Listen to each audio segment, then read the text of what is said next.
جس واقعے کی وجہ سے اس سورت کا نام اصحاب الکہف پڑا، اس واقعے کا خلاصہ اور اس سے ملنے والے سبق، اس کے ذریعے جو پیغام اللہ نے ہم کو دیا ہے وہ واضح ہو جائے۔ ہر آیت کا کم سے کم خلاصہ پیش کرنے کی کوشش کروں گا۔ ایک سوال ذہنوں میں پیدا ہونا چاہیے ان آیات کی وجہ سے جن کی تشریح پچھلے دروس میں کی گئی، جس میں یہ بتایا گیا کہ ایک ماحول ایسا بنے گا عیسیٰ ابن مریم علیہ الصلاۃ والسلام کے بارے میں، اس غلط عقیدے کے نتیجے میں جو ایک یہودی یونی سازش کے نتیجے میں عیسیٰ علیہ السلام سے محبت کرنے والوں کے اندر داخل کر دیا گیا، اور ان کی غالب اکثریت نے اس غلط بات کو قبول کر لیا، اور وہ یہ کہ عیسیٰ خدا کے بندے اور پیغمبر نہیں بلکہ خدا کے بیٹے تھے۔ میں تفصیل سے عرض کر چکا ہوں کہ اس غلط عقیدے ہی کے نتیجے میں کیا کیا ہوا،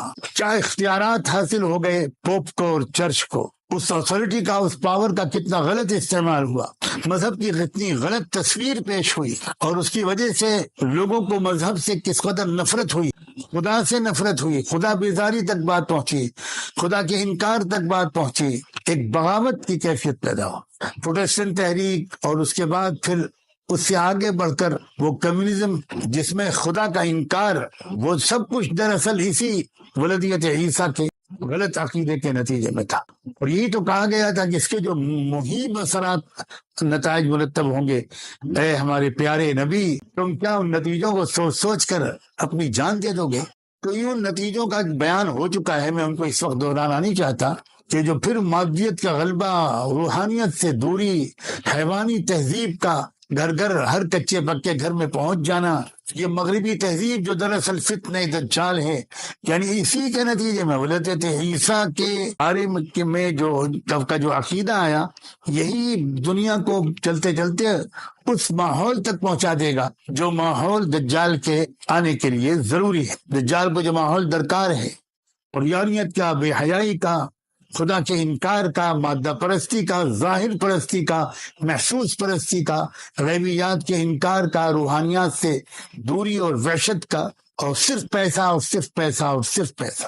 تو ایک سوال یہ پیدا ہوتا ہے نا کہ جب وہ دور آ جائے گا اور ایسا ماحول بن جائے گا، مادیت کا ایسا غلبہ ہوگا، فتنے دجال چھا جائے گا، تو اس وقت تم اپنے آپ کو اس فتنے سے کیسے بچاؤ گے؟ یہ جو کہا گیا تھا کہ سورہ کہف فتنے دجال سے بچانے والی صورت ہے، اور میں نے اس وقت عرض کیا تھا کہ علماء نے یہ بات بڑی قیمتی کہی ہے کہ کسی صورت کی جو تاثیر اور فضیلت بیان کی جاتی ہے، اس کا راز اس کے مضمون میں چھپا ہوتا ہے۔ تو سورہ کہف کہ وہ کون سی ہدایات ہیں، کہ وہ کون سے مضامین ہیں جو فتنے دجال سے حفاظت کا سبب بنیں گے۔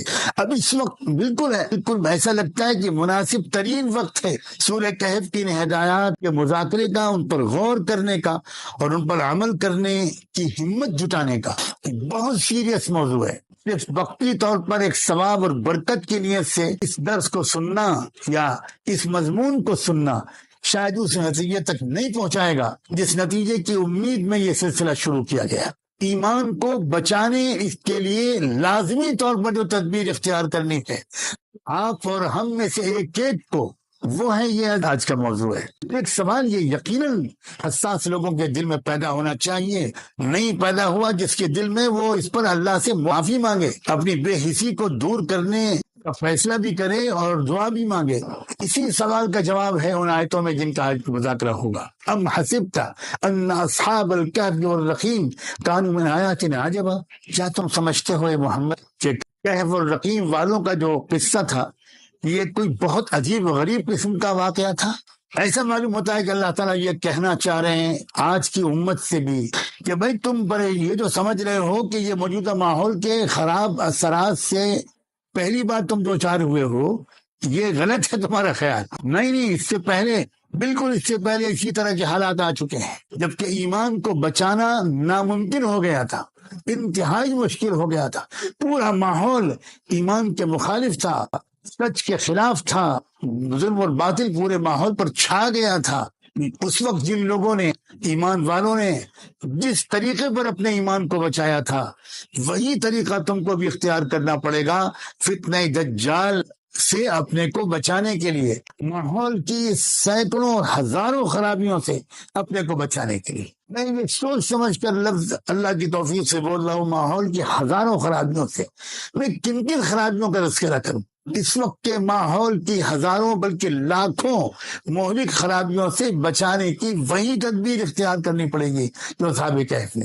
اب اصحاب کہف کا قصہ کیا ہے، میں آپ کو مختصراً سناتا ہوں۔ یہ اس دور کا واقعہ ہے جبکہ اس پورے خطے روم میں گویا ظالم و جابر قسم کا سسٹم چل رہا تھا، زبردست ظلم ہو رہا تھا، اور لوگوں کو بالکل اجازت نہیں تھی وہ سچائی کو قبول کریں، ایمان کا راستہ اختیار کریں، نیک زندگی کا راستہ اختیار کریں۔ مجبور کیا جا رہا تھا لوگوں کو کہ تم مورتی پوجا والے دھرم کو پر ہی تم کو رہنا پڑے گا، اجازت نہیں ہے بالکل توحید کو قبول کرنے کی، نبیوں کے راستے پر چلنے کی، ماحول کی خرابیوں کو چھوڑنے کی بالکل اجازت نہیں۔ سخت جبر و تشدد تھا۔ اس بگڑے ہوئے سماج میں ایک عجیب واقعہ پیش آیا۔ بستی سے ذرا ہٹ کر ایک نوجوان باہر نکل کر اس صورتحال پر غور کرنے اور اپنے رب کو پکارنے کے ارادے سے باہر کہیں نکل کر کسی پیڑ کے نیچے شاید بیٹھ گیا۔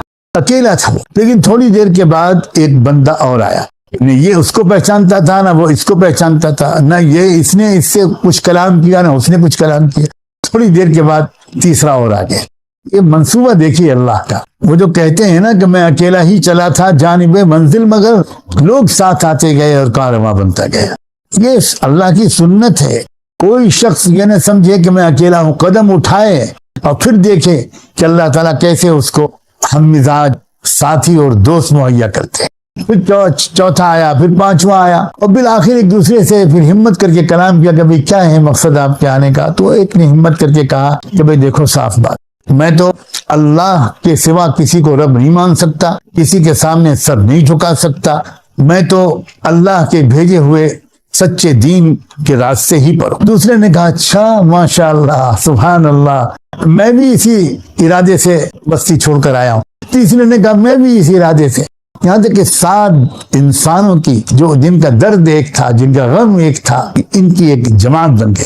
اور پھر ان لوگوں کو ہمت بنی، انہوں نے کہا کہ بھائی ایک بار جا کر ہم لوگ اس حکمراں سے بات تو کریں، اس کو سمجھانے کی کوشش کریں۔ اور وہ وہاں گئے، وہاں بادشاہ سے ان کی گفتگو ہوئی۔ قرآن مجید نے اس گفتگو کے ایک حصے کو نقل کیا، اذ قاموا فقالوا ربنا رب السماوات والارض۔ بادشاہ نے ان سے پوچھا ہوگا کہ بھئی کیا بات ہے؟ انہوں نے کہا کہ دیکھیں رب جو ہے وہ وحدہ لا شریک رب ہے، جس نے ان آسمانوں اور زمین کو بنایا، ربنا رب السماوات والارض، اور اس رب کے سوا ہم کسی اور کو الہ نہیں بنائیں۔ ذرا دیکھیے اس آیت میں رب اور الہ دونوں لفظ جمع کیے گئے۔ میں نے کل بھی سمجھانے کی کوشش کی تھی کہ بھائی الہ تنہا، ہم اللہ کے سوا کسی اور کو الہ اس لیے نہیں مان سکتے کہ اس کے سوا کوئی رب نہیں ہے۔ یہ بہت بنیادی دلیل ہے توحید کی۔ اس کو اب ایکسپینڈ کریں کہ ایک شاندار آرگومنٹ بنے گا۔ کئی خدا، کئی الہ کیسے ہو سکتے ہیں بھائی؟ کون سی لاجک ہے جو اس کو جسٹیفائی کرے گی؟ ان نوجوانوں نے بھی عجیب و غریب ہمت اور یقین کے ساتھ، قرآن گواہی دے رہا ہے نا ان کے بارے میں، انہم فتیۃ آمنوا بربہم، یہ وہ نوجوان تھے، قرآن کہہ رہا آمنوا بربہم، جن کو اپنے رب پر بھرپور یقین تھا، یقین کامل تھا ان کو اپنے رب پر، وزدناہم ہدی۔ اور جب دل میں یقین آ جاتا ہے تو اللہ تعالیٰ دل کھول دیتے ہیں، دماغ روشن کر دیتے ہیں۔ فرمایا ہم نے ان کو خوب رہنمائی فرمائی، یعنی کیا کیا ان کے دل کی کیفیتیں ہوں گی، کیسا شرح صدر ہوگا، کیسا اطمینان ہوگا، کیسے دلیلیں ان کو سمجھ میں آتی ہوں گی، کیا بصیرت ہوگی، کیا فراست ہوگی، کتنی گہری سمجھ ہوگی ان نوجوانوں کی۔ بادشاہ نے فوری طور پر ان کو ڈرایا دھمکایا نہیں۔ جو واقعات آتے ہیں اس میں یہ معلوم ہوتا ہے کہ بادشاہ نے ان سے کہا کہ دیکھو تم لوگ نوجوان بچے ہو، میں تمہارا سر ابھی قلم نہیں کروں گا، نہ اور کوئی سزا دینے کا فیصلہ کرتا ہوں، ایک مہلت دیتا ہوں، تم لوگ جاؤ تھوڑا سا سوچو کہ تم کس راستے پر جا رہے ہو، اس کا کیا انجام ہوگا، کیا تم اس کو برداشت کر پاؤ گے۔ میں کسی قیمت پر اس کی اجازت تو نہیں دوں گا، لیکن تھوڑا وقت تم کو دیتا ہوں، تھوڑا سوچو پھر اس کے بعد آنا میرے پاس۔ اللہ نے اس طرح ان کو ایک موقع دے دیا اور وہ ساتوں وہاں سے واپس گئے۔ اور واپس جانے کے بعد انہوں نے جو مشورہ کیا، وہ مشورہ یہ کیا کہ بھئی اب اس شخص کے پاس دوبارہ جانا اپنی ہلاکت کو دعوت دینا ہے، کیا کیا جائے؟ ان کا بھئی اب ایسا ہے اس پورے معاشرے اور سوسائٹی کے تو ہم 7 نوجوان بدل نہیں سکتے، لیکن اگر ہم اس سوسائٹی کے ساتھ رہیں گے تو اس سوسائٹی کے مہلک اثرات سے اپنے کو بچا بھی نہیں۔ ہم جانتے ہیں کہ ماحول کا اور سوسائٹی کا کیا اثر پڑتا ہے، اس لیے ہمیں اپنے ایمان کو بچانا ہے، اور اپنے ایمان کو بچانے کے لیے ہم کو اس سوسائٹی سے الگ ہو جانا ہے۔ کیا کریں الگ ہونے کے لیے؟ تو بھئی چلو کہ ڈھونڈتے ہیں، یہاں پہاڑوں میں کچھ ایسے کیو ہوتے ہیں، تہخانے ہوتے ہیں کہ ان میں چلے جاؤ اندر تو باہر والوں کو پتہ نہیں ہوتا۔ اب اپنے ایمان کو بچانے کے لیے ہم جو کر سکتے ہیں کریں، اور باقی اللہ پر چھوڑ دیں، یہی ایک راستہ ہے۔ وَإِذَا اعْتَزَلْتُمُوهُمْ وَمَا يَعْبُدُونَ إِلَّا اللَّهَ فَأْوُوا إِلَى الْكَهْفِ يَنشُرْ لَكُمْ رَبُّكُمْ مِنْ رَحْمَتِهِ وَيُهَيِّئْ لَكُمْ مِنْ أَمْرِكُمْ مِرْفَقًا۔ ان میں جو ایک زیادہ سمجھدار اور ایک لیڈر قسم کا بندہ تھا، ایک بڑا ایسا شخص جس کو اللہ نے زیادہ سمجھداری عطا کی تھی، اس نے کہا کہ دیکھو اب تو ہم نے اس سوسائٹی کو چھوڑنے کا فیصلہ کر لیا نا تم سب لوگوں نے، اور ان کے معبودوں کو چھوڑنے کا فیصلہ کر لیا، اب آؤ چلتے ہیں تہخانے میں، اور یقین کرو ینشر لکم ربکم من رحمت اللہ، اے اللہ اس بات پر اللہ ہمیں یقین نصیب فرما دے کہ جب تم چھوڑو گے اللہ کے لیے اس دنیا اور سوسائٹی کو، تو میں تم کو یقین دلاتا ہوں کہ اللہ تم پر اپنی غیبی نظام سے رحمت کو برسا دے گا۔ وَيُهَيِّئْ لَكُم مِّنْ أَمْرِكُم مِّرْفَقًا، اور بہت آسانی اور سہولت کی شکلیں اللہ اپنے غیبی قدرت سے عطا کرے۔ اصل میں بنیادی مسئلہ اسی یقین کا ہے۔ ہم سب کو اعتراف کرنا چاہیے کہ سب سے بڑے جس گناہ سے ہم کو توبہ کرنی چاہیے وہ ہماری یقین کی کمی ہے۔ میرے پاس الفاظ نہیں ہے کہ میں اپنے اور اپنے دور کے ایمان والوں کے اکثریت کے یقین کی کمی کو بیان کروں۔ اللہ کی پناہ، جس چیز کا نام ایمان و یقین ہے، ان کروڑوں ہم مسلمانوں میں شاید چند لوگ ہوں گے جن کو حاصل ہو۔ اسی لیے ہم تذبذب میں رہتے ہیں، اس کو بھی خوش کر دیں، اس کو بھی خوش کر دیں، خدا کو بھی خوش کر دیں، خدا کے دشمنوں کو بھی خوش کر دیں، کوئی خطرہ مول لینے کے تیار نہیں ہوتے۔ اللہ کے رسول صلی اللہ علیہ وسلم نے اللہ کا ایک قانون بتایا کہ من ترک للہ شیئا عوضہ اللہ خیرا منہ، جو بندہ اللہ کے لیے کوئی چیز چھوڑ دیتا ہے اللہ تعالیٰ اس سے بہتر چیز اس کو ضرور دیتے ہیں۔ ہمارے دل میں یقین نہیں کہ ہم کوئی چیز چھوڑیں گے تو اس سے بہتر چیز ہم کو ملے گی، ہم کو پہلے وہ بہتر چیز ہم چاہتے ہیں کہ ہمارے ہاتھ میں آ جائے تب ہم چھوڑ دیں۔ اس کو ایمان نہیں کہتے، اسے بالکل ایمان نہیں کہتے۔ سلام ہو نوجوانوں پر، انہوں نے یہ فیصلہ کیا اور جلے گئے اور اللہ کا نام لے کر اس تہخانے میں داخل ہو گئے۔ آپ سے گزارش ہے کہ آپ چینل کو سبسکرائب کریں تاکہ اس سیریز کے آگے کی ویڈیو آپ مس نہ کریں۔ اس ویڈیو کو لائک کریں اور شیئر کرنا نہ بھولیں۔ السلام علیکم ورحمۃ اللہ وبرکاتہ۔